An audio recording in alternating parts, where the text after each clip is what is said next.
Bayangkan sebuah keluarga di pedesaan Austria ratusan tahun lalu, nama mereka sering berubah-ubah.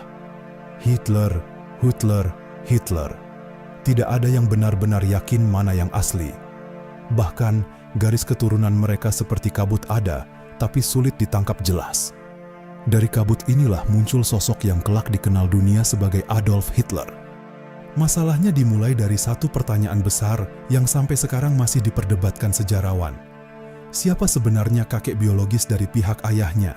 Ayah Adolf, Alois, bahkan lahir dengan nama Schicklgruber sebelum akhirnya berganti menjadi Hitler.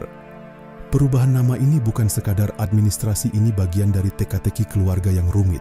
Ada dugaan perubahan itu dipengaruhi oleh konflik identitas, pengakuan hukum, dan bahkan keputusan keluarga yang dilakukan jauh setelah orang-orang kunci dalam garis keturunan itu meninggal.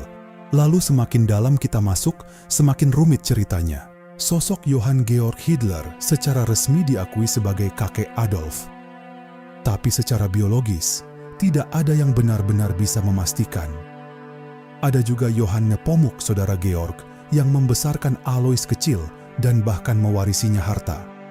Dari sini muncul spekulasi, apakah ia sebenarnya ayah kandung Alois? Atau hanya sosok yang merasa kasihan pada seorang anak tanpa ayah yang jelas? Seolah belum cukup, ada juga cerita lain yang lebih liar, rumor yang menyebut kemungkinan asal-usul berbeda, meski kemudian dibantah keras oleh para sejarawan karena tidak ada bukti yang mendukung.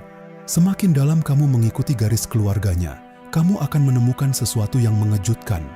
Bukan hanya soal siapa ayah atau kakeknya, tapi bagaimana hubungan keluarga ini penuh ketegangan, pernikahan yang rumit, perubahan nama, hingga konflik antar saudara yang saling mempengaruhi masa depan satu sama lain. Bahkan masa kecil Hitler sendiri yang tumbuh dalam rumah penuh disiplin keras, konflik keluarga, dan hubungan ayah anak yang tegang sering dianggap ikut membentuk kepribadiannya kelak. Tapi di sisi lain, ada juga hubungan hangat dengan ibunya yang sangat ia sayangi.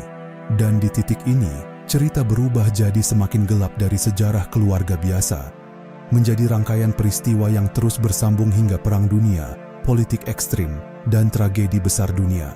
Tapi pertanyaannya sekarang, kalau satu saja detail dalam silsilah itu berubah, apakah sejarah dunia juga akan ikut berbeda? Atau justru, sejarah memang selalu lahir dari rangkaian kebetulan yang tidak pernah kita pahami sepenuhnya?